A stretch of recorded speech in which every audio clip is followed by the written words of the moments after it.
Hello guys, मैं फलकदानी स्वागत करता हूँ अपने यूट्यूब चैनल वाला स्टडी पॉइंट में। आई होप आप सभी अच्छे होंगे। और आज मैं लेकर के उपस्थित हुआ हूँ आपके सामने एक बहुत ही महत्वपूर्ण टॉपिक। जैसा कि आप जानते हैं 15 अगस्त अपकमिंग है और उसी के उपलक्ष्य में मैंने ऐसा चूज किया है कि कोई ऐसा टॉपिक आपको बताया जाए जिससे आपकी नॉलेज इंक्रीज हो सके। तो आज मैं आपके सामने लेकर आया हूँ बहुत ही महत्वपूर्ण टॉपिक। सो जुड़ जाइए वीडियो से। अगर आपने चैनल को सब्सक्राइब नहीं किया है तो प्लीज चैनल को सब्सक्राइब कर लें। चलते हैं अपने टॉपिक की ओर। आज का हमारा टॉपिक है, क्या होता है राजशाही, तानाशाही, गणतंत्र, लोकतंत्र, संप्रभुता। आपने बहुत बार इन शब्दों को सुनते हुए देखा होगा कि लोग इनका यूज करते हैं, लेकिन इनका मतलब जितना बड़ा शब्द है इससे बहुत गुना बड़ा इसका मतलब होता है। ये एक टर्म दे रखी है लेकिन इसका मतलब बहुत बड़ा होता है। तो जानने की कोशिश करेंगे आज आखिर ये होता क्या है।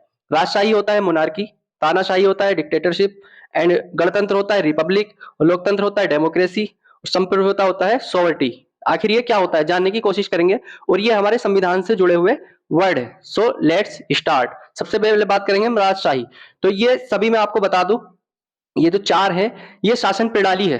किसी भी देश का जो शासन है, वहां के लोग जिस तरह से जिस कानून को मानते हैं और जिस शासन के हिसाब से अपनी जिंदगी को व्यतीत करते हैं, वो एक सिस्टम कहलाता है पूरा। तो वो शासन प्रणाली, ये टाइप ऑफ शासन प्रणाली है, कितनी तरह से किसी भी देश का शासन चल सकता है। ठीक है।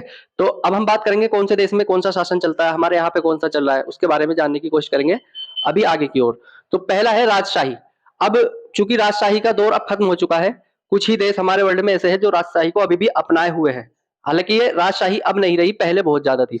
राजशाही में क्या होता है, हमें नाम से ही पता चल रहा है। राजशाही में किसी एक राजा का शासन होता है। ठीक है। किसी भी देश की जो शासन प्रणाली होता है उसका प्रमुख राजा होता है और सारे डिसीजन राजा ही लेते हैं। जब हम अपने यहाँ पे देखते हैं, जो मुगल काल था हमारा, वहां पे राजतंत्र था। इसको राजशाही या राजतंत्र के नाम से भी जाना जाता है। ठीक है। वहां पे प्रजा का कोई रोल नहीं होता। हमारे देश में क्या कानून बनाए जाएंगे, किस तरह की शासन व्यवस्था होगी, सबका जो डिसीजन लेता है वो एक राजा होता है। ठीक है। तो ऐसी प्रणाली को बोलते हैं राजशाही। आई होप आपकी समझ आ चुका हो। तो मैं इसको थोड़ा मेंशन करने की भी कोशिश करता हूं ताकि आप बाद में भी इसको देख सके। तो राजशाही में क्या होता है, किसी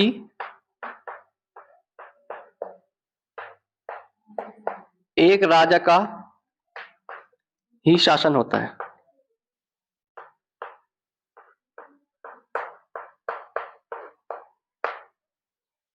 जैसे एग्जाम्पल के तौर पे ले सकते हैं हम, फॉर एग्जाम्पल आज भी वर्तमान में कुछ ऐसे देश है जो राजशाही या राजतंत्र को अपनाए हुए हैं। जैसे अरब राष्ट्र।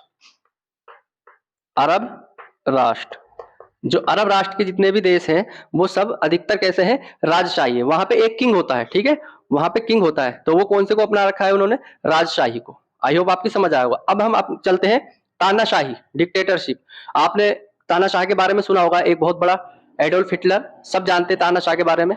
तो वो बहुत बड़ा तानाशाह था। तानाशाही क्या होती है, जब किसी देश का सेना का सर्वोच्च या सेनापति वहां की जो शासन प्रणाली है उसका तख्ता पलट कर देता है और अपने अंडर में ले लेता है शासन प्रणाली को, तो उसे बोलते हैं हम तानाशाही। या फिर कोई ऐसा सिस्टम, उनके शासन प्रणाली में ही कोई ऐसा व्यक्ति जो अपनी पावर का गलत यूज करके अपने आप को प्रमुख मान ले और सेना को अपने अंडर में कर ले और देश के शासन को चलाने लगे, तो ऐसे सिस्टम को बोलते हैं हम तानाशाही। आई होप आपकी समझ में आया होगा। जैसे एडोल्फ हिटलर को हम जानते हैं, और आज भी एक देश है हमारा नॉर्थ कोरिया। ये एक ऐसी कंट्री है, यहाँ पे आज भी तानाशाही, डिक्टेटरशिप। नॉर्थ कोरिया के बारे में, किंग जोन के बारे में आपने अच्छे से सुन रखा होगा पहले भी। सो आई होप आपकी समझ आया होगा तानाशाही क्या होती है। ये तानाशाही अभी कुछ देशों में है, कुछ देशों में नहीं है। ज्यादातर देश इस चीज को भी त्याग चुके हैं और इस चीज को भी त्याग चुके हैं। ठीक है। जैसे पाकिस्तान में एक दफे सरकार जब गिर गई थी, तख्ता पलट हुआ था, तो वहां पे परवेज मुशर्रफ जो थे सेना के अध्यक्ष, उन्होंने तानाशाही का पद ले लिया था और तानाशाही को अपनाया था। इसी तरह से और भी बहुत सारे मुल्क है। अगला वर्ड है हमारा गणतंत्र। ये एक बहुत ही इंपॉर्टेंट वर्ड है। रिपब्लिक, जो हम मनाते भी है 26 जनवरी को, रिपब्लिक डे के रूप में मनाते हैं हम। तो आखिर ये रिपब्लिक होता क्या है जानने की कोशिश करेंगे। देखो, ये रिपब्लिक जो है थोड़ा राजतंत्र से ही कनेक्ट है। इसमें क्या होता है, जो हमारे देश का जो सर्वोच्च नागरिक होता है, जो सर्वोच्च नागरिक होता है जिसे प्रथम व्यक्ति बोलते हैं, हमारे देश का भी सर्वोच्च नागरिक राष्ट्रपति होते हैं। तो ऐसे ही से ब्रिटेन है, ब्रिटेन रिपब्लिक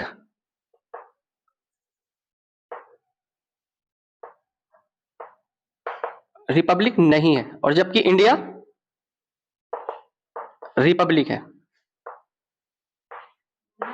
आई होप आपकी समझ आया होगा, मतलब कि जहाँ पे जो देश का जो सर्वोच्च नागरिक होता है, जब वो उसका भी चुनाव किया जाता है, तो उसे बोलते हैं हम, जैसे हमारे यहाँ का सर्वोच्च नागरिक राष्ट्रपति होते हैं, तो हमारे यहाँ पे राष्ट्रपति का भी चुनाव होता है। ये अलग बात है कि अप्रत्यक्ष रूप से होता है, इनडायरेक्ट वे में होता है, मतलब उनका चुनाव डायरेक्ट जनता नहीं करती, पब्लिक नहीं करती, बल्कि पब्लिक द्वारा जो चुने हुए सांसद या जो सांसद होते हैं या विधायक होते हैं वो उसका चुनाव करती है। तो वो इनडायरेक्ट वे में होता है, लेकिन उसका भी चुनाव होता है। इसलिए हमारी कंट्री जो है एक रिपब्लिक कंट्री है। आई होप आपकी समझ में आया होगा।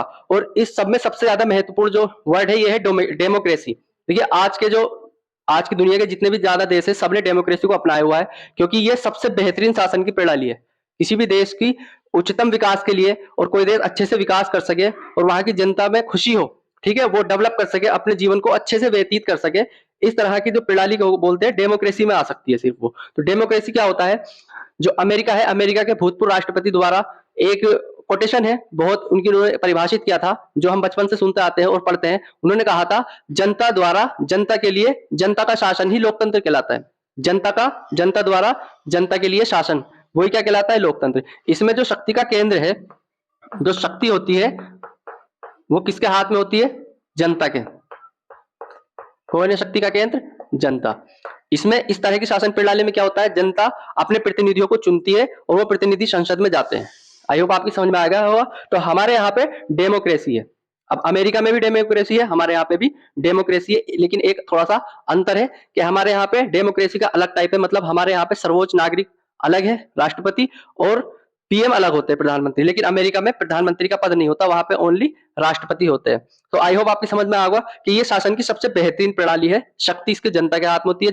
जनता जब चाहे सरकार को गिरवा भी सकती है और सरकार बना भी सकती है, और सरकार की इच्छा पे डिपेंड करता है कि हमें सरकार में किसको लेके आना है। जो सरकार अच्छे से काम करती है, जनता के हित में काम करती है और जनता को खुश रखती है, जनता ऐसी ही सरकार का चुनाव कर सकती है। और ये इसकी अवधि, समय अवधि भी अलग अलग हो सकती है। 1 साल भी होती है, कहीं 4 साल, कहीं पे 5, कहीं पे 6। हमारे यहाँ पे भारत में हर 5 साल के बाद इलेक्शन होते हैं और एक नई सरकार का चुनाव होता है। सो आई होप आपको समझ में आ गया होगा। तो जो इंडिया है हमारा, इंडिया किस तरह की कंट्री हुई है, जब हम अपने कॉन्स्टिट्यूशन की जो प्रेम्बल है, प्रस्तावना जो है, उसको पढ़ते हैं तो उसमें कहा गया है, भारत एक लोकतंत्रात्मक गणराज्य है।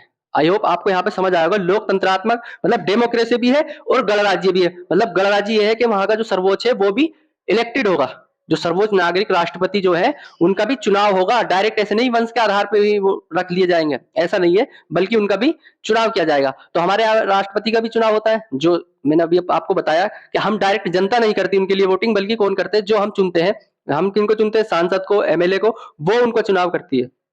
और दूसरी क्या है कि हम डेमोक्रेसी है कि हमारे यहाँ की जो सरकार बनती है वो जनता द्वारा बनती है। सो आई होप आपकी समझ आ चुका होगा। अब हम बात करते हैं संप्रभुता। ये एक ऐसा वर्ड है जो बहुत कंफ्यूजन का वर्ड है और मेरे भी बहुत दिनों के बाद समझ आया था ये आखिर संप्रभुता होती क्या है। सोवरेंटी, देखो, जब कोई देश अपने इंटरनल या एक्सटर्नल किसी भी मैटर को बिना किसी बाह्य शक्ति के दबाव के, किसी भी डिसीजन को, चाहे वो उसका आंतरिक मुद्दा हो कोई या बाह्य मुद्दा हो, बिना किसी दबाव के लेने लगता है, तो ऐसी कंट्री को बोलते हैं हम संप्रभुत्व, और उसे बोलते हैं संप्रभुता। जैसे इंडिया हमारा संपूर्ण प्रभुत्व संपन्न है, ठीक है, पूरी तरह से सोवरेंटी है इंडिया के अंदर। क्यों हम अपने आंतरिक मुद्दों को भी और बाह्य मुद्दों को भी खुद ही डिसीजन लेते हैं, किसी बाह्य शक्ति से हमें परमिशन लेने की आवश्यकता नहीं होती है। मिसाल के तौर पे फॉर एग्जांपल, जैसे हम देखते हैं कि अभी 2016 में मोदी जी ने नोटबंदी की थी, तो नोटबंदी के लिए उन्होंने किसी बाह्य शक्ति से या किसी अन्य देश से कोई डिसीजन लिया था, ये हमारा आंतरिक मामला था, इसलिए हमने इसको खुद से ही ले लिया था मोदी जी ने। इसी तरह से बाह्य मामला, जैसे कोई देश हमारे ऊपर अटैक करता है तो उसके डिफेंस के लिए उस पर स्ट्राइक कर सकते हैं, एयर स्ट्राइक। अभी मोदी जी ने एयर स्ट्राइक कराई थी तो उसके लिए भी कोई परमिशन नहीं ली थी। तो हम बाह्य और आंतरिक रूप से जब किसी भी डिसीजन को खुद लेता है कोई देश, तो ऐसे को ही बोलते हैं हम संप्रभुता। सो आई होप आपकी समझ आया होगा। ये बहुत ही डिफिकल्ट वर्ड होते हैं और बहुत ही अच्छे वर्ड होते हैं समझने के लिए। एक बार मैं आपको इसका वन शॉट रिवीजन कराता हूँ। राजशाही एक राजा का शासन होता है, सारी शक्ति राजा के हाथ में ही होती है। जैसे हम देखते हैं मुगल काल के अंदर अपने, ठीक है, वहां पे एक राजा होता था और सारा शासन राजा के द्वारा ही चलाया जाता है, वहां पे जनता की कुछ नहीं सुनी जाती। तो ये एक गलत तरीका था शासन करने का। तानाशाही उससे भी बेकार है कि एक इंसान, सेना का जो प्रमुख होता है, वो अपने हाथ में तख्ता पलट करके सरकार को अपने हाथ में ले लेता है और वो भी तानाशाही दिखाता है। जैसे नॉर्थ कोरिया के किम जोंग को आप सुनते रहते हैं, वो किसी अन्य देश से भी इतने संबंध नहीं बना पाते। गणतंत्र ये है कि जब जो हमारे देश का सर्वोच्च नागरिक होगा, जिसे प्रथम नागरिक बोलते हैं, जैसे हमारे यहाँ पे राष्ट्रपति होते हैं और ब्रिटेन के अंदर एलिजाबेथ होती है, ठीक है, महारानी का पद होता है वहां पे। महारानी जो है ब्रिटेन की एलिजाबेथ, अभी वो एक्सपायर्ड हो चुकी है, तो वहां पे उनका जो है चुनाव नहीं होता है, बल्कि वो वंशानुगत हेरिडिटी के तौर पे ही आज ये है फिर ये है फिर ये है, उनके ही खानदान से बनते चले जाते हैं। लेकिन हमारे यहाँ पे जो सर्वोच्च नागरिक होता है भारत के राष्ट्रपति, उनका भी चुनाव होता है इनडायरेक्ट वे में। दूसरा है लोकतंत्र, डेमोक्रेसी, ये शासन की सबसे बेहतरीन प्रणाली है, ठीक है। और इसमें जनता द्वारा चुनाव किया जाता है, जनता अपनी पसंद की सरकार बनाती है और अपने प्रतिनिधियों को, इसमें हर 10 लाख पे एक प्रतिनिधि को बांट दिया गया है, क्योंकि बड़े जनसंख्या वाले जो देश है वहां पे जनसंख्या ज्यादा होने के कारण अपने इंडिया के अंदर हमने 10 लाख पे एक प्रतिनिधि, जिसे बोलते हैं एमपी, ठीक है। एमपी को चुनती है 10 लाख, और वो जो संसद में एमपी होता है वो 10 लाख व्यक्तियों की आवाज होता है। इसलिए आने वाले समय में अच्छे एमपी को चुनेंगे हम भी, और हमें अच्छे एमपी को चुनना चाहिए जो हमारे क्षेत्र की जो समस्या है उनका समाधान करे और आगे जाए और हमारे लिए अच्छे कानून बनाए। सो उसके बाद है सोवर्टी, जब हम किसी भी डिसीजन को, चाहे हमारा देश का अंदर का मामला हो या बाहर का मामला हो, जब खुद लेने लगे, किसी और का हम पे कोई प्रेशर ना हो, तो उसे बोलते हैं संप्रभुता।